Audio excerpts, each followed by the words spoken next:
ગઈકાલે સાંજે આવેલા ભારે પવન સાથેના કમોસમી વરસાદમાં વડોદરા શહેરમાં અનેક વૃક્ષ અને હોર્ડિંગ્સ ધરાશાયી થયા હતા। ભારે પવન અને વાવાઝોડાના કારણે ઘણી જગ્યાએ રિક્ષા, કાર અને બસ પણ વૃક્ષ અને હોર્ડિંગ નીચે દબાઈ હતી। આ કમોસમી વરસાદના કારણે વડોદરામાં 3 લોકોના મૃત્યુ નિપજ્યા છે, જ્યારે 2 વ્યક્તિઓને વીજ કરંટ લાગતા અને એક વ્યક્તિ રિક્ષા ચાલકનું હોર્ડિંગ નીચે દબાઈ જવાના કારણે મોત થયું છે। વડોદરામાં ગત મોડી સાંજે કમોસમી વરસાદ ભારે પવન સાથે આવ્યો હતો। તેમાં શહેરના વિવિધ વિસ્તારોમાં વીજળી ડૂલ થઈ હતી।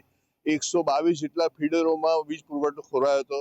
મુખ્ય વાત કરીએ તો આ જે ગઈકાલે જે હોર્ડિંગ પડ્યા અને વીજ વાયરો તૂટી પડ્યા હતા, એમાં વીજ કરંટ લાગવાને કારણે મૃત્યુ થયું હતું, જેમાં એક બસમાં જતા જે કંડક્ટર ચડવા જતો હતો એને કરંટ લાગ્યો હતો।